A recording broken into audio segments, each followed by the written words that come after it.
Like their state flags, the USA city flags leave a lot to be desired, bar the occasional one or two, of course. I'm Mr. P, and we start with Frankfort, Kentucky. This display of... Instead of taking a look at how bad city flags are, why not take a look at how good they could be? I'm sorry, what? Well, with the Frankfort flag, I would make the Kentucky Riverbend into a focal point, as I think it would help it stand out from other flags.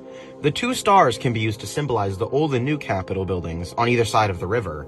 And I would keep the color scheme without the white, as the blue further represents the river, and the orange represents the rural areas surrounding Frankfort. Okay, yes, that is beyond an improvement, but I do have just one question. Who are you? My name is August. I run the City Flags Project, and it's my goal to inspire cities to fix their flags. Okay, that makes sense. In that case, then, what other examples do you have? One of my favorite redesigns that I've done is a redesign of Boulder, Colorado. So as you can see, the emblem is a stylized silhouette of Boulder's seal, featuring the Flatiron Mountains, which run through Boulder. The tricolor design and the circle's position are based on the former flag, and the gold and gray represent the University of Colorado, located in Boulder. So a third redesign I'm very proud of is my redesign of College Park, Maryland. The diagonal split symbolizes the Paint Branch stream, which runs through College Park, while the seven-pointed star symbolizes the 7 original subdivisions of the town when it was founded, and the C symbolizes the town's name. Black and gold are the colors used in the University of Maryland branding, which is in the city, as well as on the state flag. How did you get started with this project, and why? I got started with this project back in my sophomore year of high school, right before COVID started, because honestly I was just bored. I was done with my schoolwork and I didn't really have much to do. And I've always taken an interest in vexillology, so I decided I might as well do something with that. And I mean, I was just looking into city flags and a lot of them needed fixing, and no one was really doing it. So I decided I would. What's been the hardest flag to design?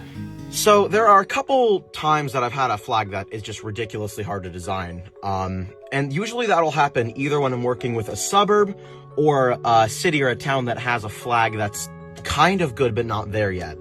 And for suburbs, it's hard to design a good flag because suburbs are built to be general, you know? So when you have to find something unique, it can just be hard to design that, you know? And when it comes to, you know, towns that already have a flag that's not bad, but not great, it can be tough to incorporate elements of the current flag without it either looking too similar or just looking bad.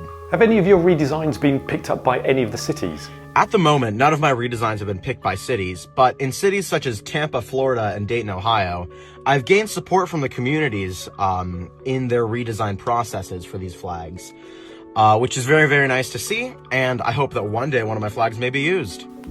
What was your first design?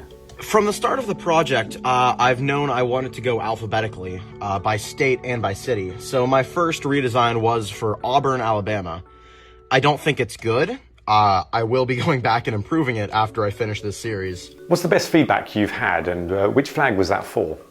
I think the best feedback I've gotten for a flag design was on my design of Honolulu, Hawaii. When an angry commenter commented that my design lacked character and that it is bad for people who don't live in specific cities to try to redesign their flags. And in some part I believe that's true, especially in my earlier designs. I think they were rather bland.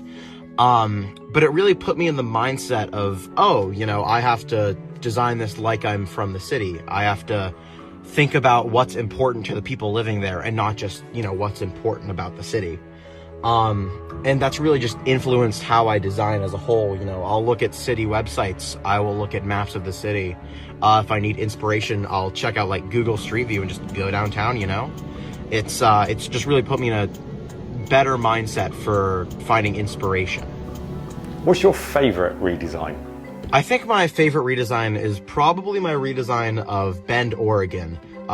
That's actually, it's not a redesign, it's just a regular design.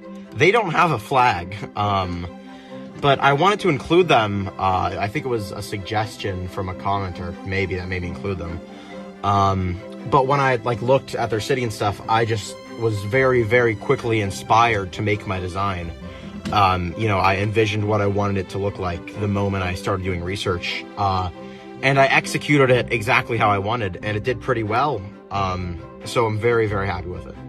One of my favourite flags, and there are many to choose from of course, is Hazelwood, Missouri. Now while the current flag isn't bad, your design is on a whole different level. While keeping the original colours, the crossing pattern taken from Hazelton's logo, and the shading at the intersections is original, creative, distinctive, yet simple. Everything a flag should be. Thank you. I'm glad you like my Hazelwood design. City Flags, where can people find you? My contact information on Instagram is going to be City Flags, and on Reddit, I'm Shut Up August. I post all of my designs early there, and I usually get some good feedback, which helps me make them better. Thank you. Excellent. People, you need to check this out. It's been great talking to you. Keep in touch, keep designing, and we'll catch up soon. Thanks for having me on. Have a great day. If you would like to see city flags that are still currently in use, then you're going to need to click on the playlist over here.